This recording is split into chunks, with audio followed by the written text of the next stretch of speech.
জামাত যেহেতু রাজনীতি করতে পারছে না, সেহেতু তারা একটা দল ওপেন করে রেখেছে, সংস্কার টিম ওপেন করে রেখেছে, তারা যেন বিপদে আপদে এখানে চলে আসতে পারে। কিন্তু আপনাদের মনে থাকার কথা, নিবন্ধন আবেদন যখন চাওয়া হয় ইলেকশন কমিশনে, জামাতের কিন্তু একটা দল আলাদা করে নিবন্ধনের জন্য আবেদন করেছে, বাংলাদেশ ডেভেলপমেন্ট পার্টি, বিডিপি নামে। তাহলে এবি পার্টি তো আলাদা নিবন্ধনের জন্য আবেদন করেছে, তাহলে বিডিপি নামে আরেকটা দল কেন জামাত লঞ্চ করিয়েছে? রাজনৈতিক দল হিসেবে যদি আমরা বিবেচনা করি, তাহলে আওয়ামী লীগ কিন্তু একটা শক্তিশালী দল ছিল, যেটা এখন নিষিদ্ধ হিসেবে বিবেচনা করা হয়। এবং পরবর্তীতে যদি আমরা চিন্তা করি, তাহলে বিএনপি, আপনিও তো একটা দল করছেন যেটা হচ্ছে এবি পার্টি, আমার বাংলাদেশ, আমি যতটুকু জানি। যদি আমরা বিবেচনা করি শক্তিশালীর দিক থেকে, এবি পার্টি আসলে কততম দল হতে পারে? আমি এটা তমতে তো বলা যাবে না। এবি পার্টির স্ট্রেংথের জায়গা হচ্ছে যে বাংলাদেশে একটা নতুন রাজনীতি হাজির করবার চেষ্টা করা হচ্ছে, যেটা বাংলাদেশে কেউ করা হয়নি। এই জন্য আমরা বলছি যে এটা সেকেন্ড জেনারেশন পলিটিক্স। যে আমাদের রাজনীতির একটা মোদ্দা কথা হচ্ছে, আমরা অতীত নিয়ে রাজনীতি করি না, আমরা অতীতে বসবাস করি না। রাজনীতি হচ্ছে একটা ফরওয়ার্ড লুকিং ব্যাপার, যে আগামীর বাংলাদেশটা কেমন হবে। তরুণরা 6 কোটি বাংলাদেশিরা কিভাবে বাংলাদেশকে দেখতে চায়, কিভাবে দেখতে চায়, তাদের চোখ দিয়ে বাংলাদেশকে দেখবার চেষ্টা করছি। সেই দেশটা হচ্ছে সম্মানের বাংলাদেশ। আমরা যারা বাংলাদেশি পাসপোর্ট নিয়ে বিভিন্ন দেশে গেছি, এয়ারপোর্ট থেকে আমাদের লাঞ্ছনা শুরু হয়, বাংলাদেশের এয়ারপোর্ট থেকে। বিদেশের এয়ারপোর্টগুলোতে এরকম লাইটের সামনে আমাদের পাসপোর্ট দেখে, চেহারা দেখে, ক্লোজলি আপনার ম্যাগনিফাইং গ্লাস দিয়ে মিলায়ে দেখা হয় আমি আসলে ওই লোকটা কিনা, আমার ভিসাটা জেনুইন কিনা, এই পাসপোর্ট আমি কেন পড়তে আসছি, এখানে কি করব, কি দরকার। খুবই অপমানজনক এই পাসপোর্ট নিয়ে ট্রাভেল করা। আমি চাই বাংলাদেশটা এমন একটা রাষ্ট্রে পরিণত হবে যেটার পাসপোর্ট তার মর্যাদার বাহন হবে। বাংলাদেশের মানুষ পৃথিবীতে যেখানে যাবে সেখানে তাদেরকে ওয়েলকাম করা হবে। আচ্ছা তাই নাকি, বাংলাদেশ থেকে আসছো, ওয়েলকাম। ইউরোপিয়ানদেরকে যেটা করে না সারা দুনিয়াতে। একটা জিনিস আমরা যেটা বুঝেছি, যাদের নিজের দেশে সম্মান নাই তাদেরকে অন্য দেশের মানুষও সম্মান করে না। বাংলাদেশ এমন একটা রাষ্ট্র, যেই রাষ্ট্রে নাগরিকরা আমরা কেউ কাউকে সম্মান করি না। ছোট করা, হেয় করা, প্রজা বানিয়ে রাখা, দাসত্বের আচরণ করা, এটা হচ্ছে আমার রাষ্ট্র। আমরা সেখান থেকে একটা উত্তরণ চাই। এবি পার্টির রাজনীতিটা খুব সিম্পল, সেবা এবং সমস্যা সমাধানের রাজনীতি। এই রাজনীতির কেন্দ্রে হচ্ছে মানুষ, নাগরিক এবং অধিকার। প্রত্যেক দিনের সমস্যা নিয়ে আমরা কথা বলছি, যে কিসে ভালো কিসে মন্দ, নাগরিকদের ভোগান্তির জায়গাগুলো নিয়ে কথা বলছি, ন্যাশনাল ইন্টারেস্ট নিয়ে কথা বলছি। এবং এই ইস্যু ভিত্তিক পলিটিক্সটাই হচ্ছে আগামী দিনের বাংলাদেশের রাজনীতি। এই রাজনীতিটাই করবার কারণে ইউরোপিয়ানরা, পশ্চিমারা উন্নত জাতিতে পরিণত হয়েছে। বাংলাদেশের স্বার্থের রাজনীতিটা আমরা দেখতে চাই। আমাদের তর্কটা, আমাদের আলাপটা, আমাদের ঝগড়াটা রাজনীতিতে হইতে হবে ডেঙ্গুকে নিয়ে, গণপরিবহন নিয়ে, স্বাস্থ্য খাত নিয়ে, আমাদের পলিউশন নিয়ে, আমাদের ইটের ভাটাকে বিকল্প কিভাবে করা যায়, আমাদের জ্বালানির, নবায়নযোগ্য জ্বালানিতে কিভাবে রূপান্তরিত হওয়া যায়। তার মানে সমাধানের রাজনীতি, সমাধানের রাজনীতি। বুঝতে পেরেছি। সংকটে পড়ে থাকাটা, অতীতে পড়ে থাকা না, বংশে পড়ে থাকা না, আমার বাবা কি করেছে, আমার দাদা কি করেছে। এজন্য আমাদের দলের একটা স্লোগান আছে, যে বাবা নয়, ছেলে নয়, সবার আগে বাংলাদেশ। মা নয়, মেয়ে নয়, সবার আগে বাংলাদেশ।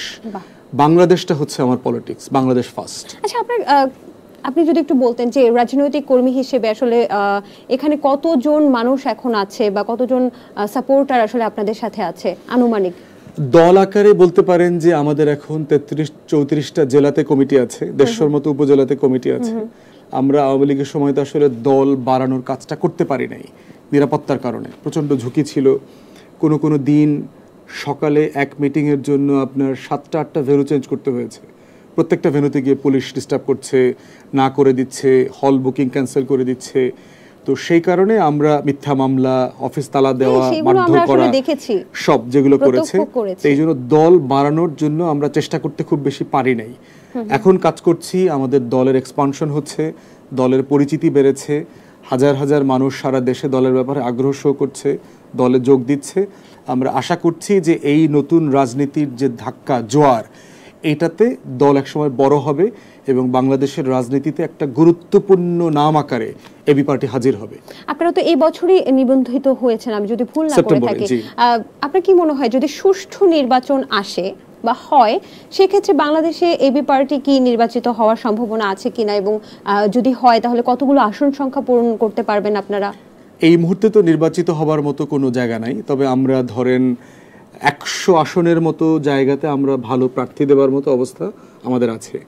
এর ভিতরে ধরেন 10 থেকে 15টা আসনে আমরা প্রতিযোগিতা করতে পারবো। তো কোন সিস্টেমে ভোট হচ্ছে এটা একটা ব্যাপার। যদি এক্সিস্টিং সিস্টেমে ভোট হয় সেখানে 2-4টা আসনে 5টা আসনে হয়তো আমরা জিততে পারবো, এরকম একটা সম্ভাবনা আছে। আবার যদি পিয়ার সিস্টেমে ভোট হয়, শতাংশের হারে দল কত শতাংশ ভোট পেল, সেখানেও হয়তো ধরেন আমরা 4-5% ভোট পেতে পারি। আমাদের সারা বাংলাদেশে যে লেভেলের আগ্রহ তৈরি হয়েছে নতুন বাংলাদেশের রাজনীতির ব্যাপারে, তো সেটা এখন তো ডিপেন্ড করছে কখন নির্বাচন হচ্ছে, কতদিনের মধ্যে হচ্ছে। আমাদেরও খুব তাড়া নাই, আমাদেরও ইমিডিয়েটলি নির্বাচনের ব্যাপারে আমাদের খুব তাড়া নাই, কারণ আমরা বোধ করছি যে আমাদের যে রাজনীতিটা, এই রাজনীতিটা অলরেডি তরুণরা খেয়ে ফেলেছে।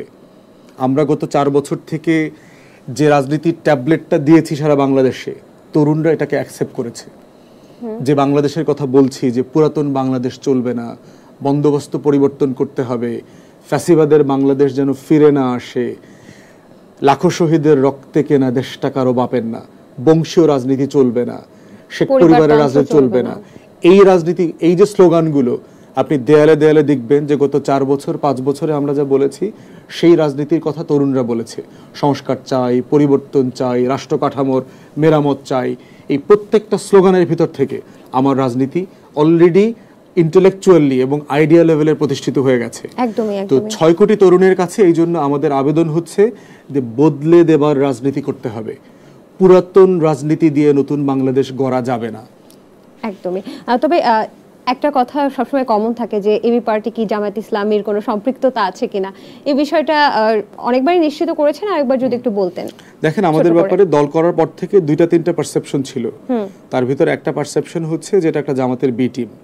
জামাত যেহেতু রাজনীতি করতে পারছে না, সেহেতু তারা একটা দল ওপেন করে রেখেছে, সংস্কার টিম ওপেন করে রেখেছে, তারা যেন বিপদে আপদে এখানে চলে আসতে পারে। কিন্তু আপনাদের মনে থাকার কথা, নিবন্ধন আবেদন যখন চাওয়া হয় ইলেকশন কমিশনে, জামাতের কিন্তু একটা দল আলাদা করে নিবন্ধনের জন্য আবেদন করেছে, বাংলাদেশ ডেভেলপমেন্ট পার্টি, বিডিপি নামে।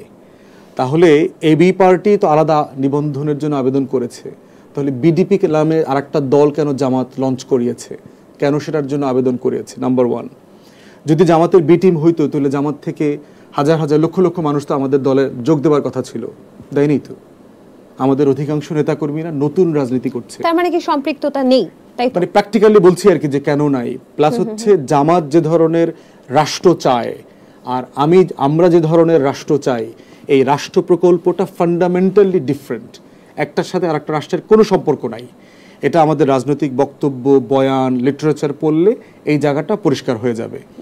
4th হচ্ছে, দেখেন যে জামাত তো আবার নিজ মানে নামে গুণে চরিত্রে ফিরে আসছে এই আগস্টের পর থেকে, জুলাইয়ের পর থেকে। তাহলে তো এটা পরিষ্কার হয়ে যাওয়ার কথা, যদি বি টিম হইতো, এ টিম তো একটু দুর্বল হয়ে যাওয়ার কথা ছিল। এ টিম দুর্বল না তো, এ টিম তো এ টিমের মতো আছে, কোনো যোগাযোগ নাই তো। সো অ্যাবসলিউটলি এই রাজনীতির সাথে এটার কোনো সম্পর্ক নাই। আচ্ছা, সম্পর্ক যদি না থাকে, সুষ্ঠু নির্বাচন হলে কাদের আসলে জয়যুক্ত হওয়ার সম্ভাবনা আছে বলে আপনি মনে করছেন এই মুহূর্তে? এই মুহূর্তে নির্বাচন হলে বিএনপি জিতবে, এই ব্যাপারে তো কোনো সন্দেহ নাই। জামাতে ইসলামী নয় কেন? মানে এটা আমি বোধ করছি না আর কি, মানে বিএনপি ছাড়া অন্য কারো এককভাবে বাংলাদেশে জেতার মতো ক্যাপাসিটি আছে বলে এই মুহূর্তে আমি মনে করছি না। বাট বিএনপি তো বলছে তারা একটা ঐক্যমতের নির্বাচন করবে, ফ্যাসিবাদ বিরোধী আন্দোলনে যারা সংশ্লিষ্ট ছিল তারা সবাই একসাথে মিলে নির্বাচন করবে, অথবা একসাথে মিলে সরকার গঠন করবে, এরকম একটা প্রস্তাবনা বিএনপির আছে। আচ্ছা,